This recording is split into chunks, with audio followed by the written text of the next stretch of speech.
10.1.2 विजय, उपनिवेश और दास व्यापार। अब स्पेन के पास अमेरिका में स्पेन की भूमि से कई गुना भूमि एवं प्राकृतिक संसाधन कब्जे में था। एक तरफ इस क्षेत्र में जंगलों की सफाई कर खेती करने की कोशिश की जाने लगी, दूसरी ओर इस भूभाग में फैली खनिज संपदाओं, खासकर सोने और चांदी का खनन करने की कोशिश शुरू हुई। इन प्राकृतिक संसाधनों के दोहन के लिए स्पेनी विजेताओं ने स्पेन और यूरोप के अन्य हिस्सों से लोगों को आकर बसने के लिए प्रोत्साहित किया। जल्दी ही अमेरिका के पूर्वी तट पर बहुत सी यूरोपीय बस्तियां बसने लगी। इन यूरोपीय लोगों में ज़्यादातर लोग छोटे किसान एवं खेतीहर मजदूर थे जो बेहतर जिंदगी की तलाश में अमेरिका आए थे।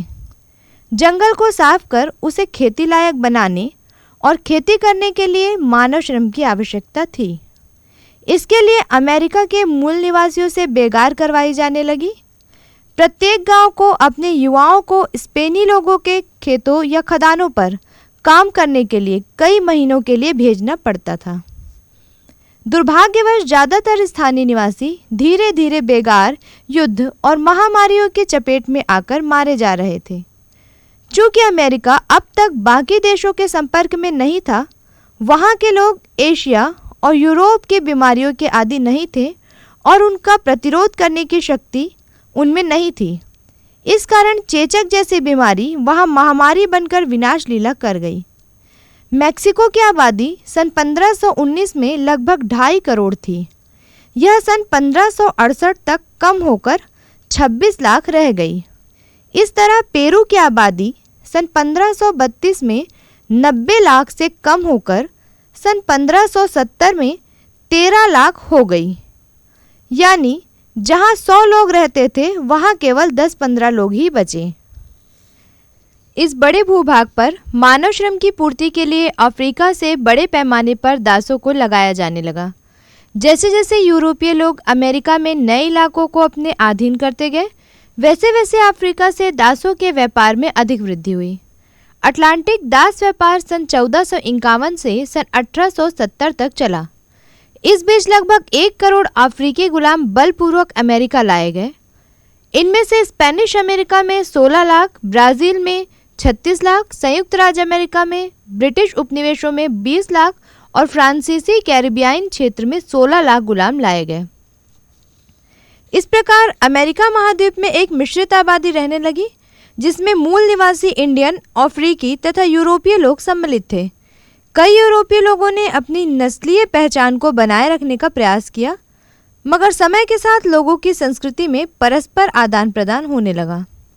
वहाँ के मूल निवासियों ने प्रायः कैथोलिक ईसाई धर्म को अपना लिए, हालांकि कई मूल निवासियों ने अभी भी अपनी पारंपरिक रीतियों को बनाए रखा। स्पेन के शासकों द्वारा अमेरिका के कब्जे वाले भूभाग को बड़ी बड़ी जागीरों में बांटा गया। इन जागीरों पर स्थानीय निवासियों को बेगार करनी पड़ती थी। ऐसे जागीरों के राजा विभिन्न विजेता सेनापतियों या स्पेन के उच्च वर्ग के लोगों को उपभोग करने के लिए देते थे।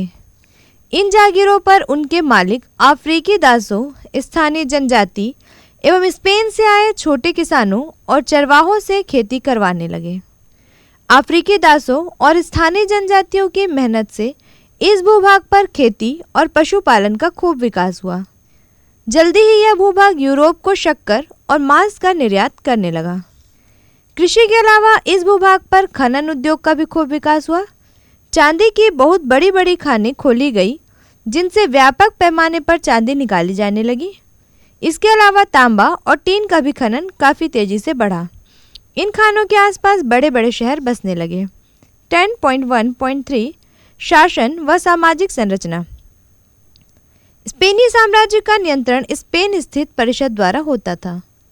यह परिषद स्पेन से अमेरिका के प्रशासन के लिए उच्चतम अधिकारियों को भेजती थी। ये स्पेनी मूल के होते थे, जो स्पेन के अभिजात्य वर्ग के सदस्य होते थे। इसके बाद अमेरिका उपनिवेशी समाज में वे लोग आते थे जो मूलतः स्पेनी होते थे, लेकिन अमेरिका में बस गए थे और जिनका जन्म लैटिन अमेरिका में हुआ था। इसमें स्पेनी मूल के जमींदार एवं अन्य सामाजिक समूह आते थे। इस समूह को क्रियोल कहा जाता था। ये लोग उपनिवेशी शासन व्यवस्था में राजनीतिक रूप से महत्वपूर्ण पदों तक नहीं जा सकते थे। वे मुख्यतः खेती, पशुपालन, व्यापार, छोटे कुटीर उद्योग धंधे करते थे। इसके नीचे मेस्टीजो होते थे। यह समूह यूरोपीय एवं अमेरिकी मूल निवासियों की मिश्रित संतानों का था। इसके नीचे मुल्लाटो होते थे, जो यूरोपीय एवं अफ्रीकी दासों के मिश्रित समूह थे। इनका काम मुख्य रूप से मजदूरी करना था। इस सामाजिक संरचना में सबसे नीचे अमेरिकी मूल निवासी आते थे। इन्हें शासन व्यवस्था में किसी भी तरह का अधिकार नहीं था। उन्हें सरकार को भारी लगान देने के साथ साथ जमींदारों के खेतों तथा खदानों में बेगारी करनी पड़ती थी। इनके नीचे अफ्रीकी दास होते थे, जिन्हें तरह तरह के शारीरिक श्रम के काम करने पड़ते थे। उनके कोई अधिकार नहीं थे और उनके मालिक उनसे मनमाना व्यवहार करते थे। जो लोग स्पेन से आकर अमेरिकी उपनिवेशों पर हुकूमत चलाते थे, उनसे उपनिवेश के हर तबके के लोग दुखी थे। स्पेन से कुछ समय के लिए आए लोग तेजी से पैसे कमाकर स्वदेश लौटने की कोशिश में रहते थे और अमेरिका में रहने वाले स्पेनी या अफ्रीकी या मूल निवासियों की समस्याओं पर ज़्यादा ध्यान नहीं देते थे। क्रियोल समूह के लोग धनी और शिक्षित थे। वे बाकी उपनिवेशी समाज का नेतृत्व कर रहे थे। लैटिन अमेरिका नाम कैसे पड़ा? अमेरिका महाद्वीप के दक्षिण भाग पर मुख्य रूप से स्पेन, पुर्तगाल और फ्रांस देशों का आधिपत्य स्थापित हुआ था, जबकि उत्तरी अमेरिका पर इंग्लैंड का राज्य बना। स्पेन, पुर्तगाल और फ्रांस की भाषाएं मूलतः लैटिन भाषा से निकली हैं, अतः इन्हें लैटिनो भाषा कहते हैं। चूँकि दक्षिण अमेरिका लैटिनो भाषाई संस्कृतियों के प्रभाव क्षेत्र में था, इसलिए इसे लैटिन अमेरिका कहा जाता है। इसके विपरीत उत्तरी अमेरिका पर अंग्रेजी का वर्चस्व था।